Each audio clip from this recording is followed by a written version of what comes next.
Queridíssimos irmãos, sejam todos muito bem-vindos a esse nosso segundo vídeo da nossa série bíblica. Estamos, desde o vídeo passado e também nesse, começando um pequeno curso, um curso breve de introdução à Sagrada Escritura. No primeiro vídeo, na primeira aula, nós explicamos em contexto geral o que significa o nome Bíblia, de onde veio, como se formou a Bíblia, para que tenhamos já uma noção mais geral, mais genérica, sobre como a Bíblia veio parar nas nossas mãos. Hoje, nessa segunda aula, nós vamos explicar alguns termos técnicos. Por que é importante a gente saber esses termos? Porque um termo, ele encerra em si mesmo um conceito. Um termo técnico, ele é um conceito.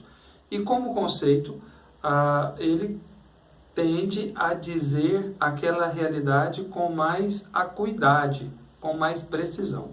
Então, quando se usa um termo técnico, se está dizendo efetivamente aquilo que se precisa dizer. Às vezes, é necessário substituir algum termo técnico para poder explicar às pessoas com mais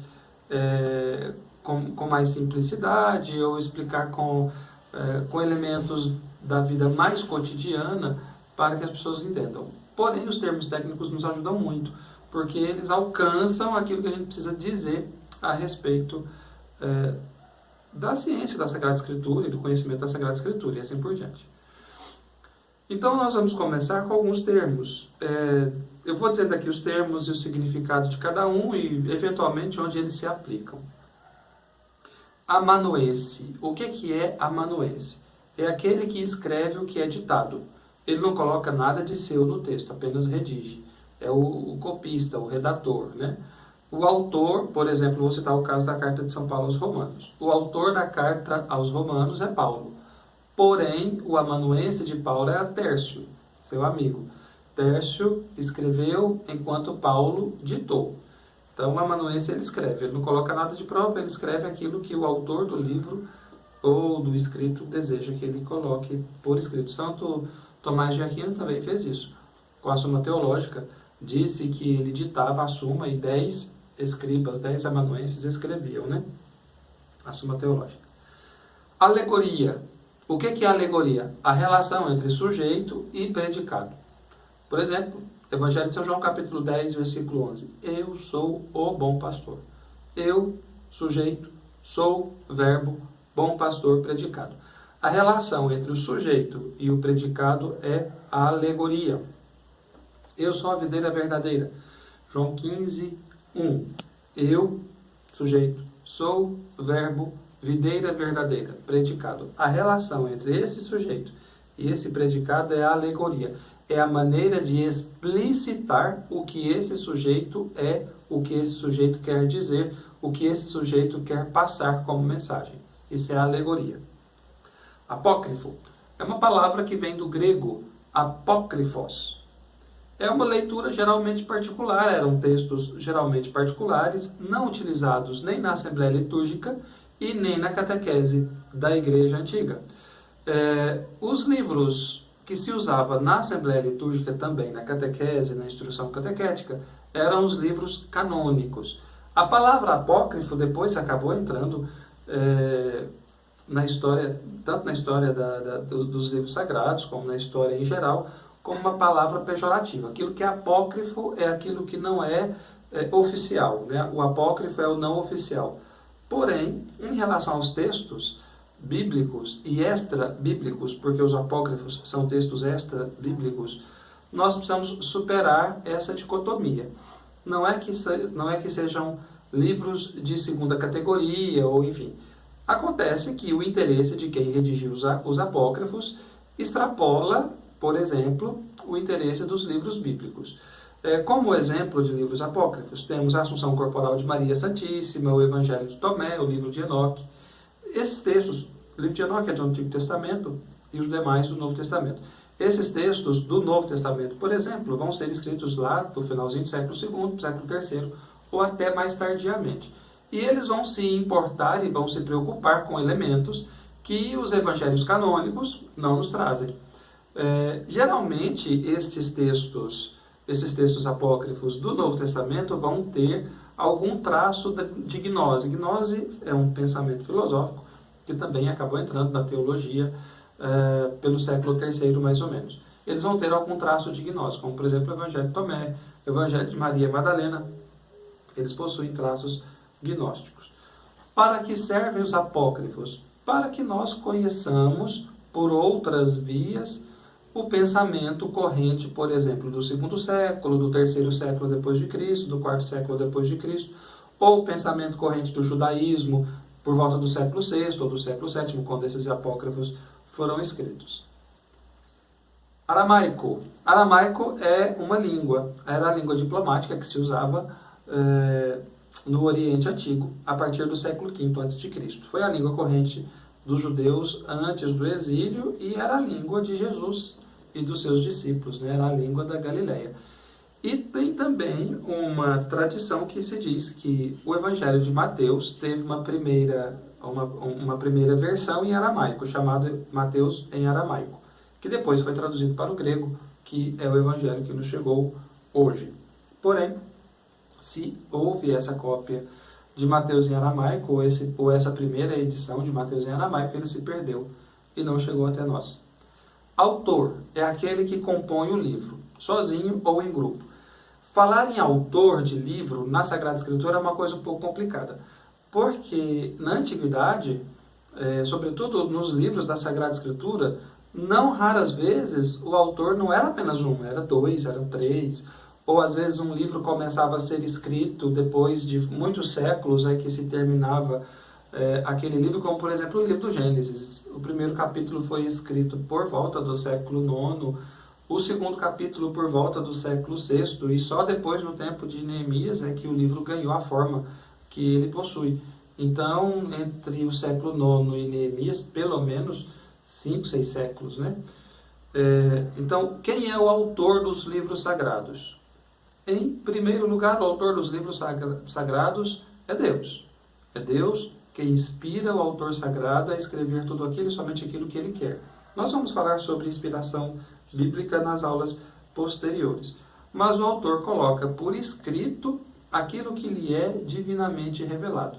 Por isso, alguns textos do Antigo Testamento, quando são analisados pela crítica textual, pela crítica dos textos, os exegetas vão encontrar camadas de textos mais tardias ou mais recentes, e naquele texto determinado trecho pode ter sido escrito em um determinado período diferente. Enfim, isso é bem comum nos textos do Antigo Testamento. Carisma, do grego charisma. As epístolas de São Paulo sublinham os dons do Espírito Santo como charisma, como dom. A palavra carisma significa dom, cujo exemplo foi dado pelo próprio Jesus. O dom de línguas, por exemplo, é um charisma. E depois São Paulo enumera tantos dons, tantos carismas. O dom de profecia, o dom de curas, o dom de governo, o dom de apostolado, sendo o maior de todos os charismas a caridade. O maior de todos os dons, a caridade. Cânon. Essa palavra está no nosso uso cotidiano na igreja, né? O que significa a palavra cânon? É régua, regra, medida, caná, caniço. E adotou-se essa palavra com um sentido metafórico para regra ou norma de vida, por exemplo, na carta de São Paulo aos Gálatas.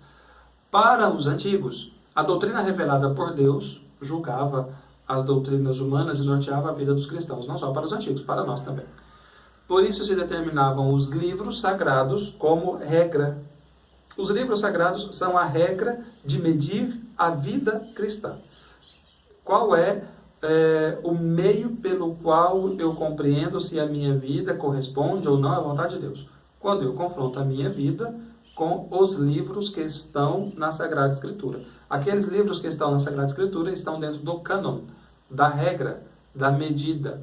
Eles foram escolhidos porque eles possuem a medida da fé da igreja. Outro significado da palavra cânon é catálogo, tabela, registro. Protocanônico é aquele que vem primeiro. Aquele que vem primeiro no cânon, que, depois de analisado, entrou no cânon primeiro. Deuterocanônico, deutero é segundo, entrou no cânon depois. Então, proto-canônico primeiro, deuterocanônico segundo. Os livros proto-canônicos são aqueles que desde o início foram aceitos pela igreja. Os deuterocanônicos entraram depois, às vezes, de alguma controvérsia, ou entraram depois de terem sido profundamente analisados, como, por exemplo, a carta aos Hebreus.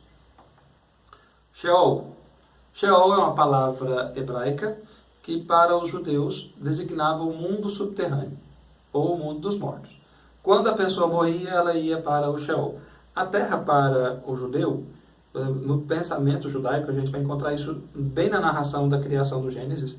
A terra, ela é plana, tem o seu submundo, aonde moram os mortos, e a abóboda celeste está sobre a terra, e na abóboda estão pendurados o sol, a lua, as estrelas, os astros celestes. O Sheol é a morada dos mortos. Depois, essa palavra foi traduzida na Vulgata por infernos, inferi, ou os lugares inferiores.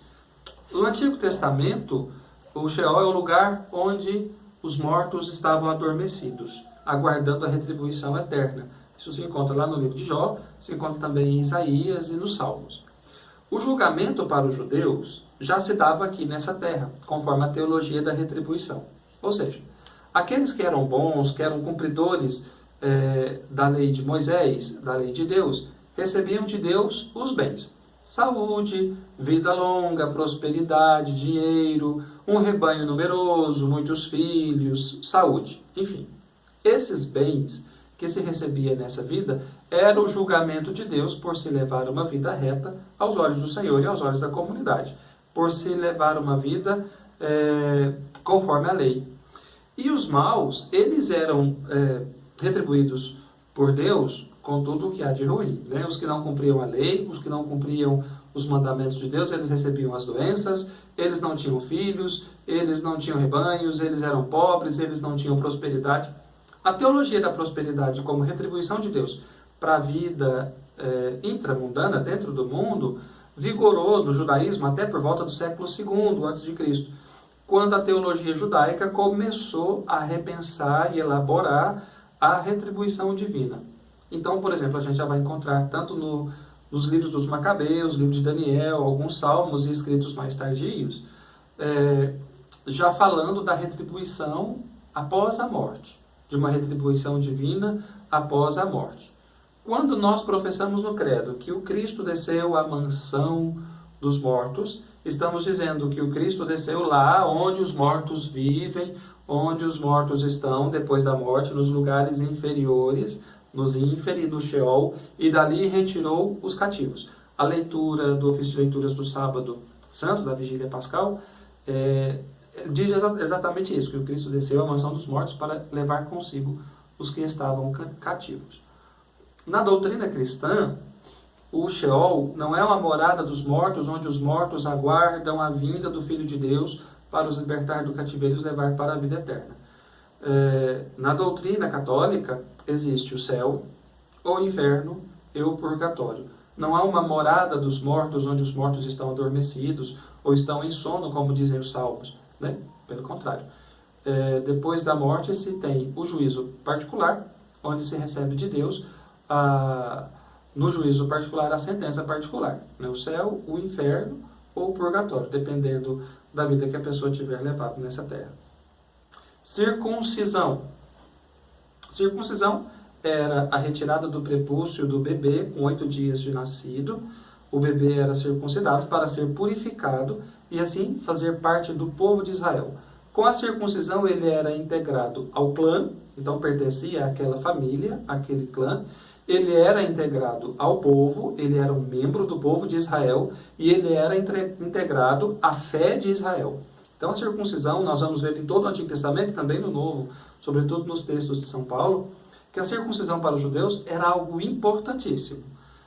Tanto que é a circuncisão que vai definir, vai ser a regra de medir, vai ser o cânon da vida judaica. Né? Os que são circuncidados são judeus, os que não são circuncidados não são judeus. Catecúmeno. Catecúmeno é aquele que recebe a instrução. A palavra catecumenato significa instrução. Catecúmeno é o que recebe a instrução. Na igreja, nos 4, 5 primeiros séculos, O catecumenato dos adultos estava bastante em voga, porque o batismo de crianças era ainda bem menor, em bem menos números do que hoje. Depois do Concílio Vaticano II, a Igreja tenta retomar um pouco o catecumenato com os adultos, a instrução no caminho da fé e a iniciação à fé cristã, sobretudo para os adultos, a fim de que os adultos façam uma adesão a Cristo de coração, como tem que ser, né? Concílio. Concílio é uma reunião dos pastores da Igreja, né, geralmente os bispos, reunidos, para tratar de um assunto doutrinário ou disciplinar para o bem de toda a Igreja. O primeiro concílio que aconteceu foi no ano 49, na cidade de Jerusalém, e está narrado no capítulo 15 do livro dos Atos dos Apóstolos. E esse concílio aconteceu para que os apóstolos tratassem da situação dos gregos e dos judeus convertidos ao cristianismo na cidade de Antioquia. Depois do último concílio acontecido foi o Concílio Vaticano II, que aconteceu em Roma, no Vaticano, que começou em 1962 e terminou em 1965.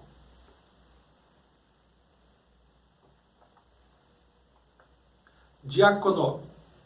O diácono, do grego diakonoi, é aquele que serve. Desde a instituição dos 7 diáconos no livro dos Atos dos Apóstolos, os diáconos estão a serviço da caridade, estão a serviço dos pobres, dos necessitados. Porém, com o desenvolvimento da Igreja, os diáconos estiveram muito unidos aos bispos, como seus mais estreitos colaboradores. A gente vai perceber isso nas cartas de Clemente Romano, nas cartas de Santo Inácio de Antioquia. Escatologia. Eschaton. É uma palavra que vem do grego, eschaton. É o estudo dos últimos acontecimentos. Eschaton, os últimos acontecimentos. Logia, logon, logos, conhecimento, palavra, razão. Então é o estudo, o discurso sobre os acontecimentos derradeiros. Aqueles acontecimentos que nós designamos na nossa doutrina católica como o julgamento final, o juízo final, né? Mas a palavra escatologia, ela quer designar toda essa realidade do juízo, né? Não só do julgamento, né? Mas também a segunda vinda de nosso Senhor Jesus Cristo. A segunda vinda de Jesus Cristo dá-se o nome de parousia. Parousia é, literalmente, a vinda. Na antiguidade, quando o imperador ia visitar uma localidade, uma cidade, uma aldeia, primeiro na sua frente iam os seus enviados para preparar a aldeia, a estrada e o povo para receber o imperador que está chegando, para receber o imperador que vem. Então a chegada do imperador era chamada parousia.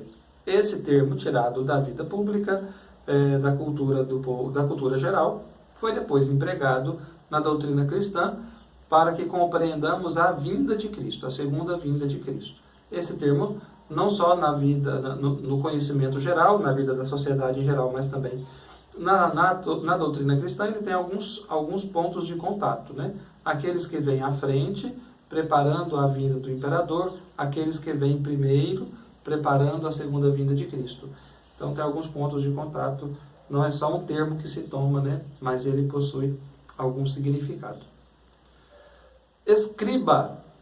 Escriba. Escriba é o sentido cristão de amanuense. O escriba ele é mais próprio do Antigo Testamento. Os escribas eles são os copistas. Eles geralmente trabalhavam no Templo de Jerusalém, ou eram sacerdotes, ou eram levitas, eram pessoas um pouco mais instruídas.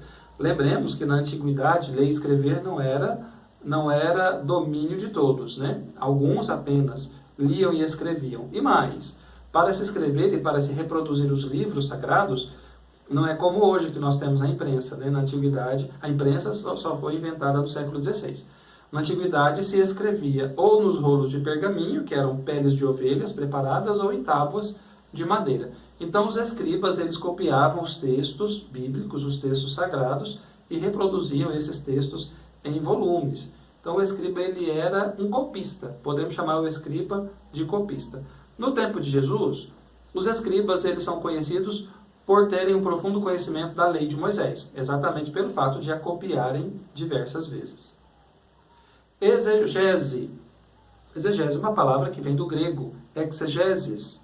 É a ciência bíblica que busca expor ou explicar pormenorizadamente um texto bíblico. A exegese, ela toma o texto bíblico, ela recorta um trecho bíblico de um capítulo qualquer da Sagrada Escritura e analisará palavra por palavra, expressão por expressão, na língua original com a qual o texto foi escrito. Se do Novo Testamento, o grego. Se do Antigo Testamento, o hebraico. Então, analisará palavra por palavra, expressão por expressão, frase por frase, para que, a partir do significado individual, se possa chegar ao significado global do texto. A exegese é uma ciência ligada à Sagrada Escritura, é o estudo pormenorizado dos textos da Sagrada Escritura. Episcopo. A palavra episcopo, ela vem do grego episkopoi e tem uma derivação para o português, bispo. Os nossos bispos são os sucessores dos episcopos que nós vemos no Novo Testamento. Nos evangelhos, na verdade, são designados os apóstolos como aqueles que vão anunciar o evangelho de Jesus Cristo a todas as nações. Eles são enviados para anunciar o evangelho, para batizar em nome do Pai, do Filho e do Espírito Santo. Os apóstolos, seguidamente, nomeiam seus sucessores, fazem seus sucessores, por meio da imposição das mãos e da oração de consagração dos seus sucessores.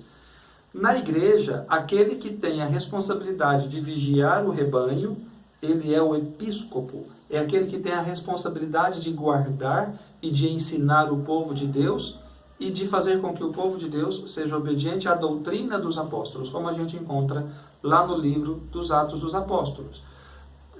O episcopo, os episcopos, como sucessores dos apóstolos, terão como resguardo de seu ministério a sucessão apostólica. O que é a sucessão apostólica? É a sucessão ininterrupta do ministério apostólico, passado dos apóstolos aos seus sucessores e dos sucessores dos apóstolos aos seus sucessores, e assim por diante até chegar aos dias de hoje. O que garante, por exemplo, a nossa igreja a nota de ser apostólica. Porque a Igreja Católica é apostólica? Porque ela é constituída por Jesus através da sucessão apostólica que remonta aos apóstolos de Cristo. Geena, do aramaico Ge-Hinnom, que era o vale dos filhos de Hinnom, onde se queimava o lixo da cidade de Jerusalém. Era um vale que ficava fora da cidade. Na Babilônia antiga, era o lugar do sacrifício das crianças ao deus Moloque. Para os judeus, é o lugar da queima do lixo. E Jesus, no Evangelho, vai utilizar essa imagem da Geena, o lugar de fogo, o lugar do lixo, do fogo que não se apaga, para demonstrar que para esse lugar irão os que não aceitam a Deus. A Geena é o lugar do fogo que não se apaga. Apesar de ser um lugar físico, na Jerusalém do tempo de Jesus, Jesus utiliza daquele contexto da sua vida, né, que o povo conhecia, para explicar uma realidade mais alta. Daqui a pouco eu vou explicar o que significa isso. Hebraico. Hebraico é a língua do culto do povo de Israel. É a língua litúrgica. O aramaico era a língua diplomática. O hebraico é a língua litúrgica e a língua com a qual foram escritos a maior parte dos textos do Antigo Testamento. Hermenêutica, do grego hermeneuem, é a arte de interpretar. E para se interpretar corretamente, para se fazer uma boa hermenêutica do texto bíblico, é preciso aliar ao texto bíblico a interpretação do magistério da igreja e da doutrina, e do magistério da igreja, né? do magistério e da tradição. Sem o magistério e sem a tradição, não se faz uma boa hermenêutica bíblica. Midrash. A palavra Midrash é uma palavra hebraica e significa uma história com um valor teológico. Uma história edificante com um valor teológico, com um valor de ensino que atualiza algum dado da fé. Isso nós vamos encontrar bastante no Antigo Testamento. Presbítero, do grego presbíteroi, literalmente ancião. Os presbíteros são auxiliares dos episcopos. dos bispos. Na igreja primitiva, inicialmente não se diferenciava episcopos de presbíteros. Somente depois é que se vai diferenciar os 3 graus da ordem, a partir de Santo Inácio de Antioquia. Para que você não fique na dúvida, Santo Inácio de Antioquia é do final do 1º século para o início do 2º século.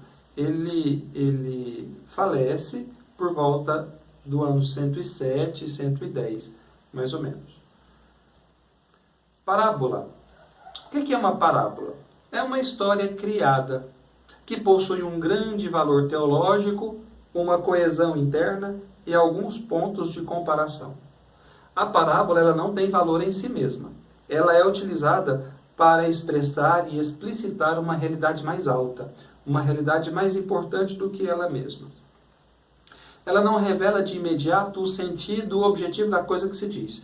Por exemplo, quando Jesus diz, o reino dos céus é semelhante a uma pérola, não se está falando da pérola, não se está falando do campo, que o homem foi, vendeu tudo, comprou aquele campo para esconder o tesouro.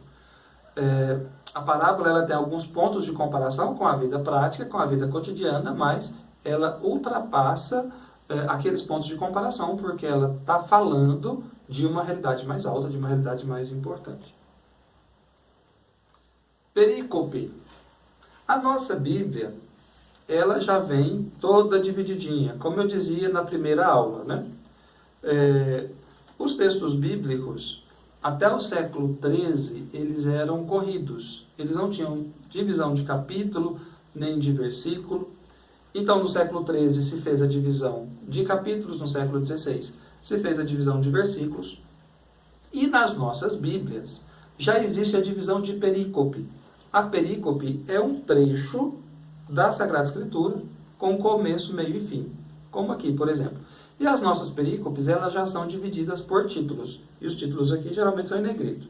Um título aqui, outro aqui, e aqui vem na outra página um outro título. As nossas Bíblias, elas já dividem as perícopes.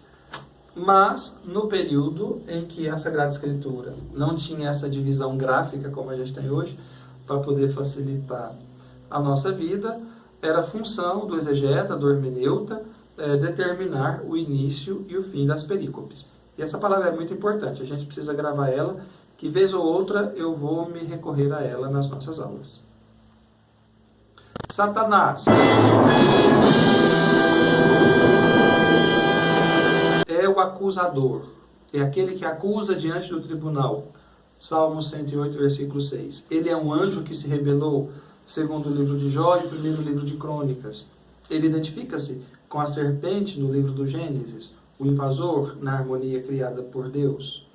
Esse ser, ele não é um mito, ele não é uma realidade neutra do mal, mas é uma inteligência. É um anjo criado bom por Deus, que renegou a vida em Deus e tornou-se mal por causa disso.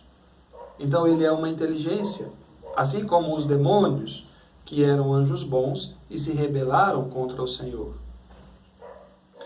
Porém, nem os demônios, nem Satanás são superpoderosos, porque foram, na ordem da criação, feitos por Deus e estão muito abaixo de Deus.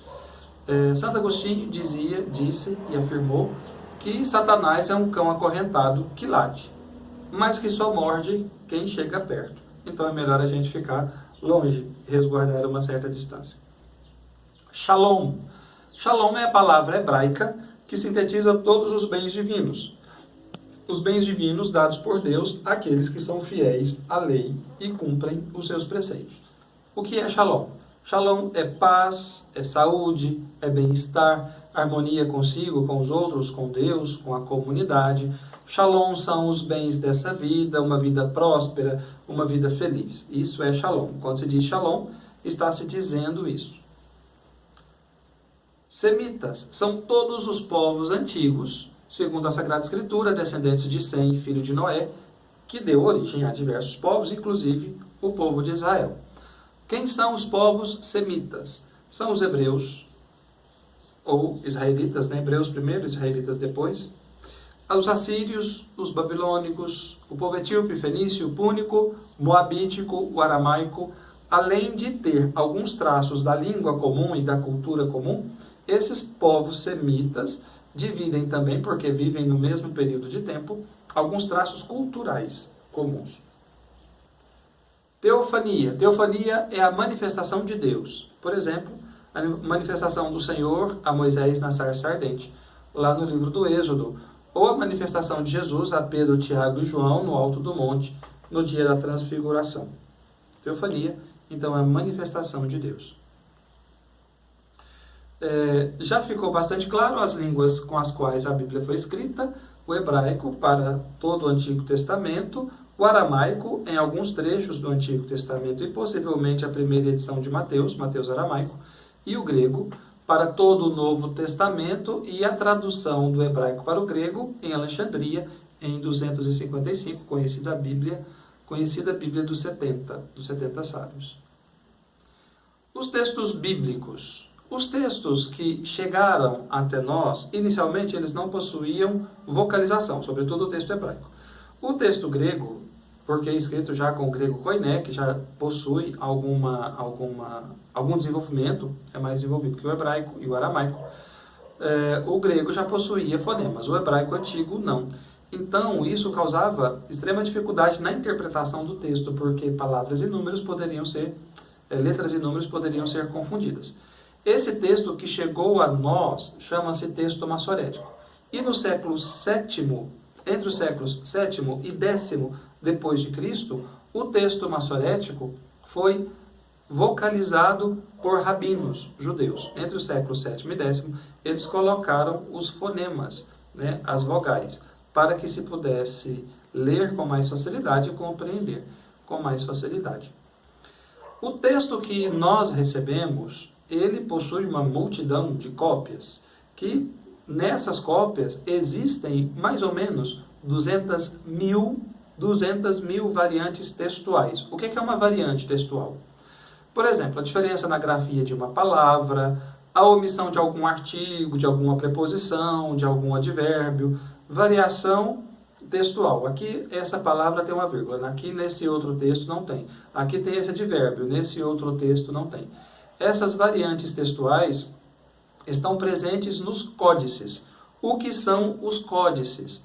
Os códices o códice é uma palavra latina que significa código, livro, e eram manuscritos gravados em madeira ou gravados em pergaminho, que chegaram às mãos da igreja por diversos meios, por diversas maneiras, diversas formas. O códice, ele é um avanço em relação ao rolo de pergaminho, e gradativamente ele vai substituir os rolos de pergaminho. Os principais textos bíblicos que chegaram até nós, completos ou em alguma parte, se chamam códices. E é com a comparação dos códices que se chega a uma tradução mais exata e mais fiel da Sagrada Escritura, conforme o texto original. Quais são os códices que existem? Códice Sinaítico. Ele foi descoberto em 1859. Ele estava no convento de Santa Catarina, no Monte Sinai, e pertence ao século IV. O Códice Sinaítico pertence ao século IV. E ele contém todo o Antigo Testamento grego, o Novo Testamento, além das epístolas de Barnabé e uma parte do pastor de Hermas. O Códice Alexandrino, ele foi oferecido ao rei Carlos I da Inglaterra por Cirilo de Lucar, patriarca de Constantinopla, no século XVII. Ele pertence ao século V, ele é do século V depois de Cristo. E ele contém o Antigo Testamento grego, o Novo Testamento a partir de Mateus 26, havendo algumas omissões do Evangelho de João na segunda carta aos Coríntios. Ele tem também a primeira epístola de Clemente Romano, uma pequena parte da segunda homilia de São Clemente Romano, e está no Museu Britânico. Códice Vaticanus. Ele foi colocado na livraria do Vaticano, na Biblioteca Vaticana em Roma, pelo Papa Nicolau V, no século XV. E ele pertence ao século IV depois de Cristo. Ele contém o Antigo Testamento grego, com algumas omissões, e o Novo Testamento até a carta aos Hebreus, capítulo 9. Ele contém também as epístolas católicas, mas nele faltam primeira e segunda carta a Timóteo, carta a Tito, carta a Filémon e o Apocalipse. Você percebe que os vários códices, eles se completam? Os vários códices se completam? Então esse, falta alguns livros, naquele tem aqueles outros, então é pela leitura comparada dos códices que se chega a uma tradução mais fidedigna do texto original. Códice Beze é um manuscrito que dispõe o texto bíblico em colunas paralelas em grego e latim, como se fosse uma comparação sinótica. Ele foi descoberto no mosteiro de Santo Irineu, em Lyon, e foi oferecido à Universidade de Cambridge no século XVI por Teodoro Beze, por isso que chama Códice Beze. E ele foi escrito provavelmente no século VI depois de Cristo. Contém, com algumas omissões, os Evangelhos e os Atos dos Apóstolos. Códice Basiliensis. Ele pertence ao século VII ou VIII depois de Cristo, mais ou menos. Foi trazido provavelmente de Constantinopla para Basileia pelo cardeal Bagúzio no século XV. Ele contém os Evangelhos quase completos. Códice Regius. Ele pertence ao século VIII depois de Cristo. Está na Biblioteca Nacional de Paris. Contém os Evangelhos com algumas omissões. E é valioso por se ver nele a dupla conclusão do Evangelho de Marcos, a curta e a mais longa. Códice Zacintius é um palimpsesto de Zanetti oferecido pelo general Macaulay à Sociedade Bíblica de Londres no século XIX, onde encontra-se guardado na biblioteca, da própria biblioteca da Sociedade Bíblica. Contém a maior parte do Evangelho de Lucas com comentários. Nossas Bíblias, pelo menos as Bíblias de estudo, todas elas contêm nos rodapés o texto bíblico na parte superior e nos rodapés comentários. Então esse Códice Zacintius, ele já tem o texto bíblico com comentários. Códice Augiensis, ele é do século X depois de Cristo e contém a maior parte das epístolas paulinas. Manuscrito da Biblioteca Bodleiana de Oxford. Ele é digno de citação por ser um manuscrito muito antigo, com data explícita do século IX. Códice Manuscrito de Roma. Está na Biblioteca do Vaticano. Também é digno de citação, por ser um manuscrito bastante antigo, com data específica do século X. E eu não poderia terminar essa segunda aula sobre os termos técnicos, para a gente compreendê-los, sem citar a mais católica de todas as tradições e traduções da Bíblia, que é a tradução Vulgata, que foi feita por São Jerônimo, no século IV, e depois foi corrigida pelo Papa São Damaso. São Jerônimo foi para a Palestina, morou em Belém, para poder traduzir o texto grego e hebraico para o latim, tendo acesso aos textos mais originais possíveis. Então ele fez a tradução para o latim, Papa Damaso fez a correção do texto e publicou a Sagrada Escritura na Igreja Católica sob o nome de Vulgata. Na próxima aula, nós vamos estudar sobre a revelação de Deus em toda a Sagrada Escritura. Por que é importante a gente entender a revelação de Deus na Sagrada Escritura? Porque a Bíblia não é só um livro. Nós não nos aproximamos da Sagrada Escritura como quem abre um livro qualquer. E a Sagrada Escritura é a objetivação da revelação de um Deus amor, que ama seu povo com carinho e com amor de predileção. Então, na próxima aula, nós vamos estudar um pouquinho a revelação divina, por meio dos textos da Sagrada Escritura e como isso foi acontecendo ao longo da história. Espero que você tenha gostado desse conteúdo. Inscreva-se aqui no nosso canal. Depois curta, compartilhe esse vídeo com aqueles que você acha que pode ajudar, esse conteúdo bastante interessante. Fiquem com Deus e com a minha bênção. Em nome do Pai, e do Filho, e do Espírito Santo. Amém.